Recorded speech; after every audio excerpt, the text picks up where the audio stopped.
Very nice Vikrant भाई। Question के साथ में यस। यस विक्रांत भाई। हाँ दीदी जी, वो एक पार्ट रह गया शायद, क्या आप बता रहे थे कि एनिमल्स मल्टीपल फीमेल्स के साथ ये क्यों कर, मतलब मेटिंग क्यों करते, वो रह गया क्या? और इंसान हाँ, इंसान के लिए वो नहीं बताया है, मगर फिर भी हम क्लियर कर सकते हैं वापिस से। मतलब एक मेल जो है उसकी बहुत सारी फीमेल्स होती है। जैसे एक लायन है तो उसके वो 4-5 लायंस के साथ में संबंध रखता है, मगर यही नियम इंसानों के लिए लागू नहीं है ना? यही कहना चाहते हो ना आप? यस, हाँ जी, हाँ यही। या तो इसीलिए तो बाबा आया है ना, हमें बताने के लिए, क्योंकि हम इंसानों ने भी इन जानवरों के साथ में स्टार्ट में हम इन्हीं पशु पक्षी सबके साथ में रह रहे। हाँ, उनको ही, उन जानवरों को देखने के बाद में ही उनको हमने कॉपी किया और द्वापर में आ गिरे। द्वापर शुरू हो गया हमारे लिए, विकारों में आने शुरू हो गए। तो जानवर का ऐसा है कि वो एक मेटिंग जो होती है, एक 4 फीमेल्स भी हो तो एक मेल 4 फीमेल्स के साथ में संबंध रख सकता है, या एक फीमेल 4 मेल के साथ में संबंध रखती है। वह ये जानवरों के और पशु पक्षियों के बीच में होता है, इंसानों के बीच में नहीं है। क्यों, ये कैसे? तो बाबा ने मुरली में बहुत क्लियरली ये कहा है। बाबा आया है इस सृष्टि पे हाँ, बाबा इस सृष्टि पे क्यों आया? यही बात बताने के लिए, हम आत्माओं के लिए, क्योंकि हम आत्माओं के लिए भी तो कुछ नियम है ना। जैसे मैंने स्टार्ट से ये बात कही है कि एक आत्मा की जरूरतें अलग है, एक शरीर की जरूरतें अलग है। आत्मा का घर पृथ्वी लोक नहीं है, वो परम धाम है ना। हम परम धाम रहवासी है, हम यहाँ अपना रोल निभाने आए हैं। मतलब ऐसे समझो हम फॉरेन कंट्री में आए हुए हैं और यहाँ पे अपना जो भी रोल है वो निभा कर फिर से हमको अपने घर जाना है। तो हमारे जो नियम है वो अलग है आत्माओं के, हैं? और पृथ्वीवासी जो है, पृथ्वी पे रहने वाले, उनके शरीर का नियम अलग है। तो ये बात एक आत्मा जो शरीर मतलब ह्यूमन इंसानों की आत्मा जो है ये भूल गई, और इसलिए परमात्मा आके उन आत्माओं को समझा रहा है कि तुमको एक व्रता बनना है। बस एक की याद, एक के ही साथ संबंध, और वो प्योरिटी लानी है हमारी सोच में, पहले सोच संकल्पों में। इसके लिए बाबा मुरली में ये बात बताता है। किसको बताता है? आत्माओं को बताता है। जीव जंतु जानवर, इनको किसी को भी नाम लिया क्या बाबा ने? कभी भी नहीं।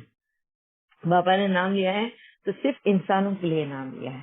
तो ये नियम सिर्फ इंसानों के लिए लागू होता है कि संकल्प में तो क्या, सपने में भी किसी और के बारे में नहीं सोचना चाहिए। हाँ, बस एक के साथ अपना, हाँ, सोलमेट, या तो हम जिस रिश्ते के साथ बंधे हैं इस जन्म में, अगर मैं मेरे युगल के साथ इस जन्म में बंधी हूँ तो मेरे लिए इस जन्म के लिए बस वही एक, किसी और के बारे में मैं सोच नहीं सकती हूँ, किसी और के साथ में कंपैरिजन नहीं कर सकती हूँ, और कुछ नहीं। उस संबंध में उतनी प्योरिटी चाहिए, और ये बात बाबा हमें मुरली में सिखाता है ना। और जब हमारे अंदर वो कंट्रोल नहीं आता, शिद्दत नहीं आती, क्योंकि हर एक का कर्मों का हिसाब किताब है ना।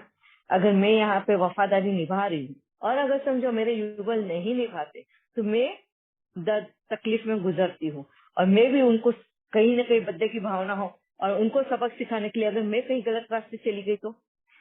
इसलिए बाबा बोलता है कि ये एक जन्म तुम मुझे दे दो, मेरे नाम के लिए स्वाहा कर दो, मैं तुम्हारा साजन हूँ, ये समझो। तो इससे क्या होता है, हमारे अंदर वो पवित्रता, पवित्र भावना आएगी।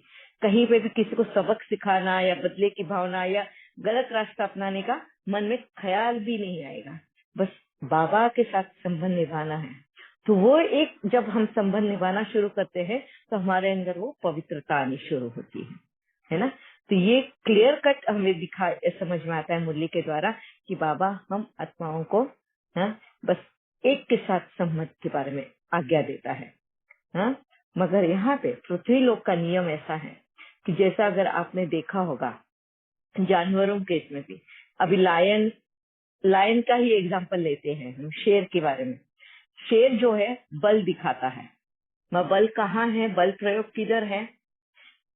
लायन शेरनियों के ऊपर नहीं है बल प्रयोग, बल प्रयोग है आपस में, कि जो जिसके अंदर बल ज्यादा होगा, पावरफुल होगा, शक्तिशाली होगा, जो सिंह जो शेर, हाँ, दो शेरों के बीच में लड़ाई होगी, 4 शेरों के बीच में लड़ाई होगी, और उन 4 शेरों के बीच में अगर जो शेर जीतेगा, बस उसी को अधिकार है बाकी के शेरनियों के साथ में संबंध रखने का।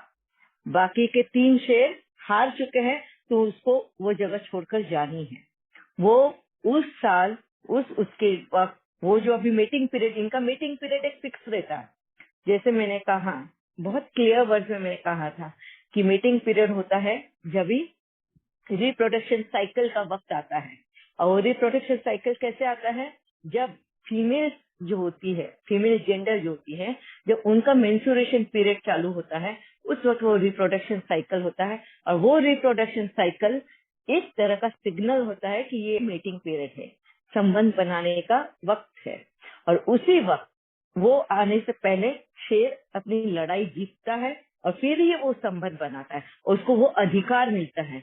और ये अधिकार सब आप देखना, लड़ाई होने के बाद में शेर सिर झुका के चले जाएंगे जो हार माने हैं। जिन्होंने हार मान ली, प्लीज माइक का ध्यान रखिए आप।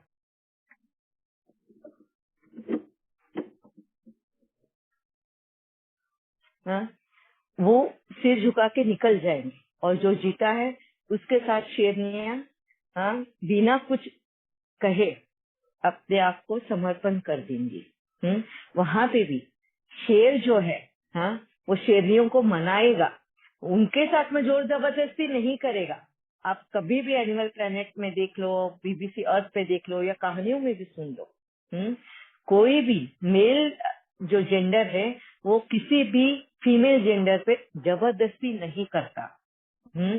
पक्षियों के भी इसमें देख लेना, वो भी दोनों जो मेल जेंडर्स होते हैं आपस में लड़ाई करके वो लड़ाई जीतेंगे, और जीतने के बाद वो फीमेल को रिझाएंगे, और वो रिझा के वो स्वीकृति देगी कि उसको किस मेल के साथ जाना है, मेल के साथ में संपर्क बनाना है। ये यहाँ का कुदरती नियम है, और ये नियम इंसानों के इसमें हमारे शास्त्रों में भी बताया है।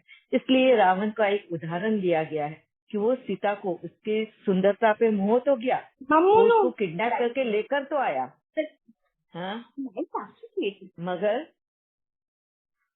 उसके ऊपर जोर जबरदस्ती नहीं कर पाया, कि उसको श्राप था, कर्ज था। कर्ज मतलब कि हर एक मेल को ये कर्ज है कि वो कोई भी फीमेल के साथ में जोर जबरदस्ती नहीं करे। जिस वक्त उसे जोर जबरदस्ती की, उसी वक्त, हाँ, उसकी मौत हो गई। किसकी मौत हो गई? एक आत्मा की। मतलब वो कैरेक्टरहीन बन गया है। कैरेक्टरहीन मतलब क्या बोलते हैं उसको? कैरेक्टरलेस को हिंदी का वो क्या है उसको? चरित्रहीन। हाँ, चरित्रहीन।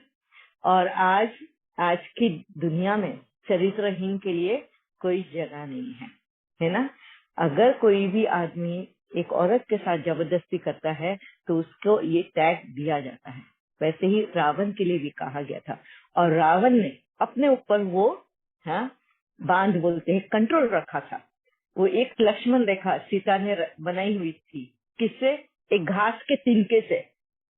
एक घास का तिनका उसने बीच में लगाया था, जब भी रावण आता था, कि वो इस लकीर को पार नहीं कर सकता। वो है मर्यादा की लकीर। और वो मर्यादा की लकीर किसके लिए थी? सीता के लिए नहीं थी, रावण के लिए थी। और रावण ने बाखूबी वो निभाया। इसलिए जब रावण ने शरीर छोड़ रहा था ना, राम ने जब उसका वध किया, शरीर छोड़ने के वक्त में राम ने खुद लक्ष्मण और विभीषण को रावण के पास भेजा और कहा कि अगर तुम्हें कुछ राजाई सीखनी है कि राज्य कैसे चलाना है, तो ये सारा ज्ञान रावण के पास है। He is a very good leader. हाँ, तुम उससे सीखो जाकर। और मरते मरते रावण से उन दोनों ने ये पढ़ाई सीखी थी। दिन में अगर आप देखोगे हर एक मेल जेंडर का फिजिकली तो हर एक नहीं, sorry I take my word back, हर एक नहीं मगर मोस्टली जो मेल जेंडर्स होते हैं, शादीशुदा है तो वो अपने वाइफ के ऊपर हक जताते हैं। हाँ, हक समझते कि ये तो मेरी वाइफ ही है, हाँ, हो या ना हो, मगर फिर भी वो उसको जबरदस्ती बिस्तर पे खींचता है। हाँ, ये भी नियम के खिलाफ है और इसी वजह से उसको ये भोगनी पड़ती है।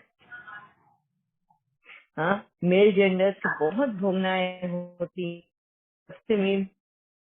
अगर आपको प्रोस्टेट कैंसर बोला जाता है, मैं आदमी लोगों को बैक फायर होने का, अगर तूने उस जेंडर का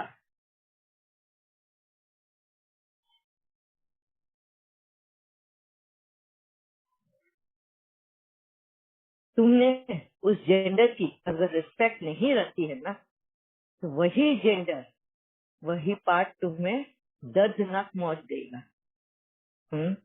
ये कर्मों का बैकफायर है। अभी क्लियर है कि जानवरों के इसमें मल्टीपल है मगर वो मर्यादा में रहते हैं। वो सिर्फ रिप्रोडक्शन साइकिल के वक्त ही मेटिंग करते हैं। हाँ, दिन रात कभी भी नहीं।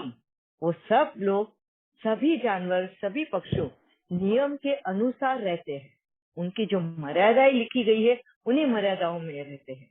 वो मेटिंग करते हैं अपने शौक के खातिर नहीं, है अपनी इच्छाओं को तृप्ति करने के लिए नहीं, मगर सिर्फ रिप्रोडक्शन साइकिल को आगे बढ़ाने के लिए होता है। हाँ, और वहां पे भी फीमेल्स के ऊपर बल प्रयोग नहीं होता। उनको अपने आप को वो उसकी काबिल है वो साबित करने के लिए वो मेल टू मेल फाइट होती है उनकी। हाँ, और फीमेल्स को रिझाया जाता है। ठीक है, रिझाना मतलब उनका दिल जीतना। क्लियर है आपको विक्रांत भाई? हाँ दीदी क्लियर हो गया। Thank you. किसी को भी इसको लेके क्वेश्चन